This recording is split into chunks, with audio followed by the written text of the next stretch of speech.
نحمده ونصلي على رسوله الكريم أما بعد أعوذ بالله من الشيطان الرجيم بسم الله الرحمن الرحيم كل نفس ذائقة الموت وإنما توفون أجورهم يوم القيامة فمن زحزح عن النار وأدخل الجنة فقد فاز وما الحياة الدنيا إلا متاع الغرور صدق الله العظيم।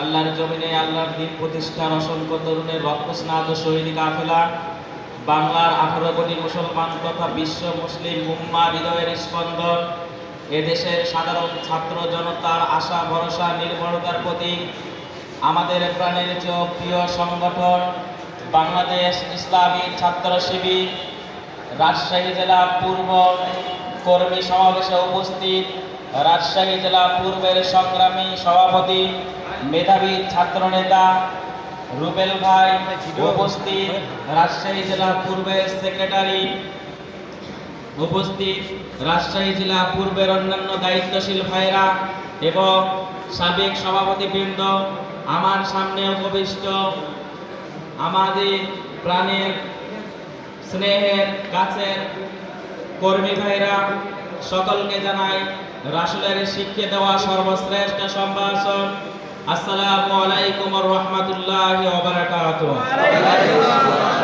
আল্লাহ রাব্বুল আলামিনের দরবারে সিজদাবনত চিত্তে শুকরিয়া আদায় করছি, যেই মহান মনিব আজকে আমাদেরকে কর্মী সমাবেশের মধ্যে একটি মহাসমাবেশের আয়োজন করার সুযোগ করে দিয়েছেন।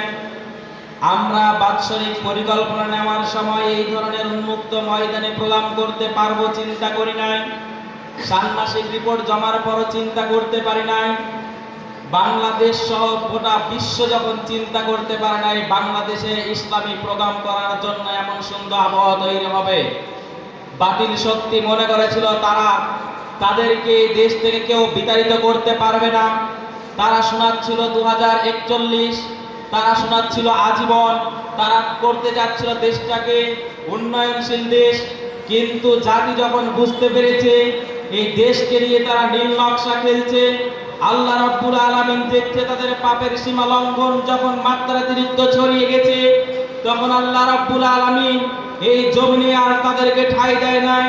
আজ থেকে 2টি মাস আগে যখন আমরা পর্যালোচনা করে পাই নাই এই সরকার অধিপতিত হবে, এই সরকার পালিয়ে যাবে, গ্রামে গঞ্জে পাড়ায় মহল্লায় যখন তারা স্লোগান দিচ্ছিল একটা দুইটা শিবির দ্বারা ধরে ধরে জবাই কর, যখন তারা স্লোগান ধরছিল এই বাংলা আওয়ামী লীগের, এই বাংলা তার বাপের, এই ধরনের স্লোগানের প্রতি উত্তরে যখন এই ছাত্র জনতা বিক্ষিপ্ত আকারে ক্ষিপ্ত হয়ে এই সমাজকে পরিবর্তন করে এই সুন্দর পরিবেশ করে দেওয়া যে ব্যবস্থা করেছেন আল্লাহ রাব্বুল আলামিন আমাদেরকে সেই তৌফিক দিয়েছেন।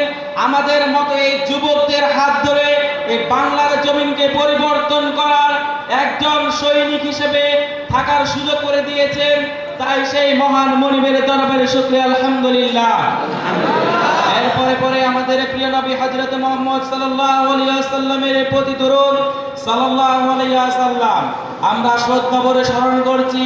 এই বৈষম্য বিরোধী ছাত্র আন্দোলনে যেই সকল ভাইরা জীবনের মায়াকে ত্যাগ করে দিয়ে এই বাংলার জমিনকে ফ্যাসিস্ট সরকার মুক্ত করে সুন্দর একটি পরিবেশ তৈরি করে দিয়েছেন, আল্লাহ রাব্বুল আলামিন তাদের শাহাদাতের সর্বোচ্চ মর্যাদা দান করুন, আমিন। আমরা সাথে স্মরণ করছি আমাদের সহযোদ্ধা রাজশাহী জেলা পূর্বের গৌরব মেধাবী ছাত্র নেতা শহীদ আলী রায়হান ভাই।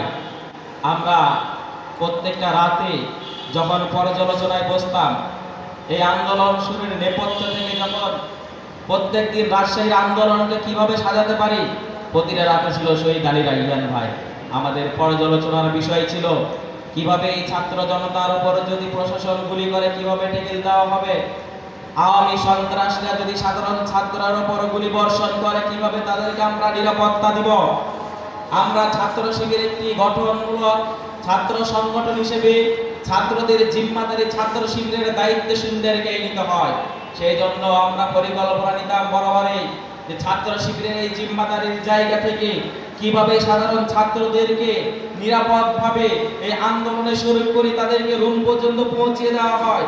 তো এই পরিকল্পনা কর্ণধার ছিলেন শহীদ আলী রায়্যান ভাই। সেই আলী রায়্যান ভাইয়ের সাথে সর্বশেষ 5ই আগস্ট যখন দেখলাম কারফিউ দিয়ে দিয়েছে, গোটা বাংলাদেশে কোনো কিছু চলবে না, সবকিছু অচল শুনলাম, আমি একটু ঘুরতেছি মোটরসাইকেলে, সর্বপ্রথম দেখছি আলী রায়্যান ভাই অগ্রভাগের যে তার টিমটা থাকার কথা, সেখানে আলী রায়্যান ভাইয়ের সাথে সাক্ষাৎ। ভাইকে বললাম, ভাই একটু অপেক্ষা করেন, পরিবেশটা দেখি, দেখে আমরা ডাক দিলে শুরু করে দিব। অর্থাৎ যখন সাধারণ ছাত্ররা মনে করতো আন্দোলনের সময় 11টা, তখন ছাত্র শিবিরের ভাইয়েরা আন্দোলনের সময় মনে করতো ফজরবাদ থেকে। এই ফজরবাদ থেকে আন্দোলনের ময়দানগুলোকে দেখে দেখে পর্যালোচনা করে কিভাবে আন্দোলনটাকে কিভাবে সফল করা যায়, সেই সফলতার কর্ণধার ছিলেন শহীদ আলী রায়্যান ভাই। আজও মনে পড়ে শহীদ নোমানী ভাইয়ের গানটি শুনে শুধু চোখ দিয়ে পানি চলে আসতো। শহীদ আলী রায়্যান ভাইয়ের সেই হাসি মাখা মুখটা যদি মনে পড়ে, চোখে অশ্রু নামিয়ে আসে। শুনতাম শুধু মা বাবার কলিজা ফাটা গল্প শুনতাম, কিন্তু একজন কাছের মানুষ বিদায় নিলে যে কলিজা ফাটলে যে কি ব্যথা করে, সেটা শহীদের পিতামাতা ছাড়া দুনিয়ার অন্য কেউ জানবে না। খুব কাছ থেকে আন্দোলনের নেতৃত্ব দেওয়ার ফলে সেই দিনও মনে হচ্ছিল আমাদের অসহায়, দুর্বল, কি পরিকল্পনা করলাম, আমাদের মাঝ থেকে আজকে প্রিয় ভাইটি হারিয়ে গেছে। আল্লাহ রাব্বুল আলামিনের কাছে সেই প্রিয় ভাইয়ের জন্য দোয়া করি, আল্লাহ রাব্বুল আলামিন সেই প্রিয় ভাইকে জান্নাতের সর্বোচ্চ মর্যাদা দান করুন। আমরা সেই পরিবারের জন্য দোয়া করি, আল্লাহ রাব্বুল আলামিন সেই পরিবারকে ধৈর্য ধারণ করার তৌফিক দান করুন। আজকের এই সমাবেশ হচ্ছে, কিন্তু শহীদ আলী রায়্যান ভাই না। শহীদ আলী রায়্যান ভাইয়ের এই তাহিরপুর নিয়ে স্বপ্ন দেখতেন, আমাকে দিচ্ছেন ভাই দেখেন, কিছুদিন আগে রমজানের সময় একটা প্রোগ্রাম করেছে তাহিরপুরে। এই তাহিরপুরে ইসলামিক প্রোগ্রামগুলো করার সুযোগ নাই, আমাকে ছবি পাঠিয়েছে, ভাই আলহামদুলিল্লাহ তাহিরপুরে একটা প্রোগ্রাম করতে পারলাম। আজকে আলী রায়্যান ভাই থাকলে খুব খুশি হতেন যে এত সুন্দর একটি প্রোগ্রামের আয়োজন তাহিরপুরে। আল্লাহ রাসূলের দেখিয়ে দেওয়া সেই শিক্ষায় যিনি জীবনে আদর্শকে ধারণ করে নিয়েছিলেন, সেই আজকে ভাইটি না। আল্লাহ রাব্বুল আলামিন সেই ভাইটিকে কবুল করে নেওয়া। আমিন।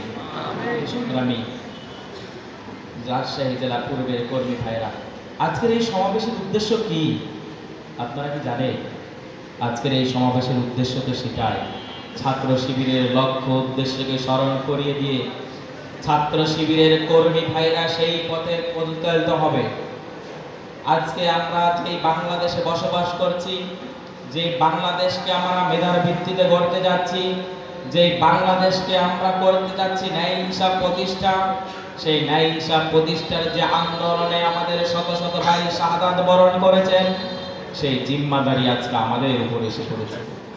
আজকে যদি আমি বাংলাদেশের আনাচে কানাচে দেখতে চাই, যে বাংলাদেশকে আমরা স্বাধীন বলে চিৎকার দিচ্ছি, যে গণ অভ্যুত্থানের মাধ্যমে আজকে ফ্যাসিস্ট সরকার দূর হয়েছে, সেই ফ্যাসিস্ট সরকার আসলে দূর হলেও তার দোসররা প্রত্যেকটা পদে পদে এমন জায়গায় বসে আছে, আজকেও বাংলাদেশের ন্যায় ইনসাফ প্রতিষ্ঠা করার জন্য সেই ধরনের সৎ যোগ্য লোকবল না থাকার ফলে আজকে বাংলাদেশে ন্যায় ইনসাফ প্রতিষ্ঠিত হচ্ছে না। আজকে আমরা দেখতে পাচ্ছি সন্ত্রাস মুক্ত দেশ হয় নাই, এখনো আমরা দেখতে পাচ্ছি এই দেশে ধর্ষণ কমে নাই, এখনো আমরা দেখতে পাচ্ছি এই দেশে টেন্ডারবাজি কমে নাই। আমরা দেখতে পাচ্ছি একটি দোসর চলে গেলেও আর একটি আওয়ামী দোসরের রূপরেখা যারা গঠন করতে চায়, তারা আজকে ক্যাম্পাসগুলোতে সিট বাণিজ্যের চিন্তা করছে, তারা আজকে বাজারগুলোতে টেন্ডারবাজির চিন্তা করছে, আজকে নৈতিকতা সমৃদ্ধ সমাজ গঠনের পরিবর্তে আর একটি ফ্যাসিস্ট কায়েম করার চেষ্টা করছে।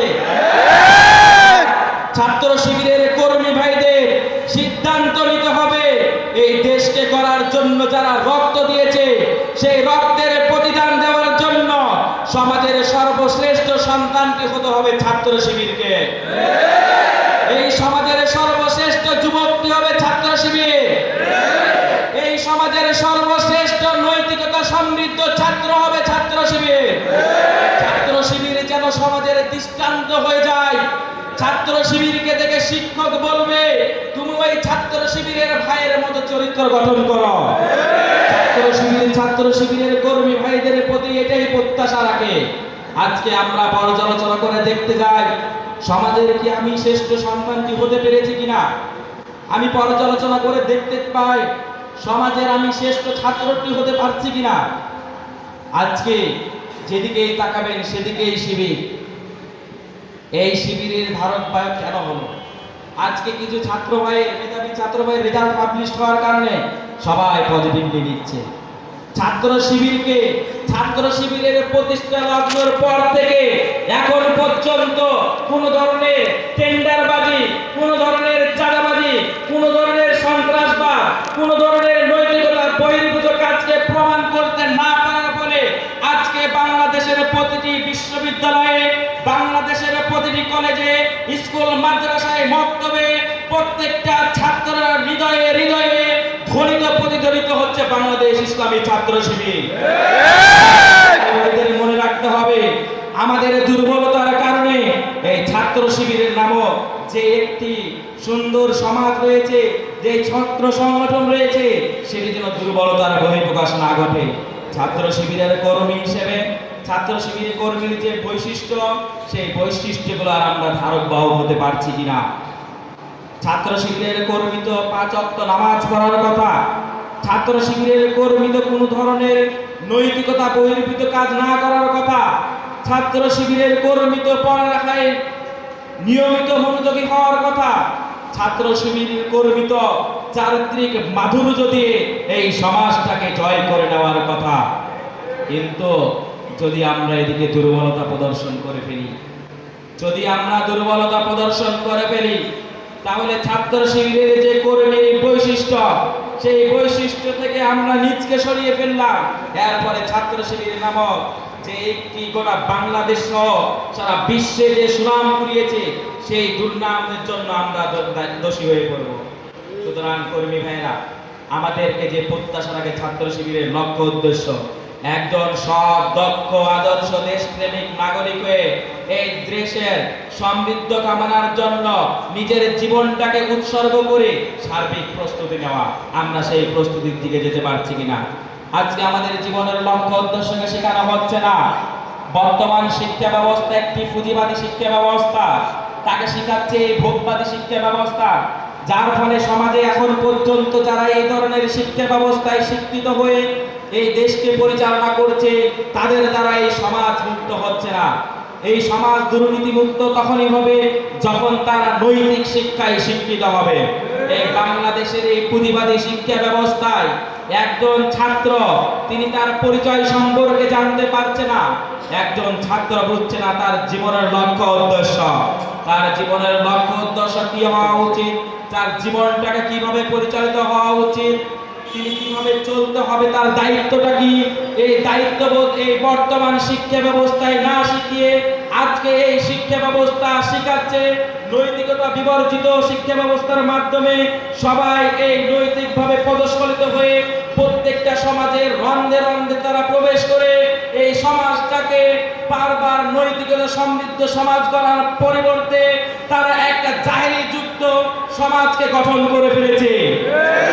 সমাজকে পরিবর্তন করতে হলে ছাত্র শিবির যে স্বতন্ত্র শিক্ষা প্রতিষ্ঠানের দাবি করে, ছাত্র শিবির দাবি করে এখানে এমন একটি শিক্ষা ব্যবস্থা রয়েছে যেখানে ছাত্র তার নিজের জীবনের লক্ষ্য উদ্দেশ্যকে জানবে। ছাত্র জানবে যে তার দুনিয়াতে গন্তব্য কোথায়, পরকালে গন্তব্য কোথায়, আমি কেন ভালো কাজটি করব, আমি কেন খারাপ কাজটি করব না, এর লক্ষ্য উদ্দেশ্য সম্পর্কে জেনে তিনি সচেতনভাবে জীবন পরিচালনা করবেন। সেই জন্য আজকে কর্মী ভাইদের সিদ্ধান্ত নিতে হবে, আমি আমার যেখানে আছি এই দেশকে যারা পরিচালনা করছে তাদের জায়গায় যেতে হলে আমাদের শিক্ষায় সুশিক্ষিত হয়ে আমাদের সেই সেক্টরগুলো দখল যদি না করতে পারি, তাহলে এই সমাজ পরিবর্তনের ক্ষেত্রে আমরা অন্যতম কাণ্ডারি হতে পারবো না। এজন্য ছাত্র শিবিরের কর্মী ভাইদের প্রতি অনুরোধ করছি, ছাত্র শিবির আপনাদের প্রতি প্রত্যাশা রাখে আপনি অবশ্যই মেধাবী হবেন, নিয়মিত পড়ার টেবিলে থাকবেন, আপনার মেধার সর্বোচ্চ ব্যবহার করে বিশ্ববিদ্যালয়ের আঙিনায় গিয়ে সর্বোচ্চ মেধার স্বাক্ষর দিয়ে এই দেশকে পরিচালনা যারা করছে, যে নেতৃত্ব দিচ্ছে, সেই জায়গাগুলোকে এই দেশকে অন্যায় মুক্ত করার মাধ্যমে ন্যায় বিচার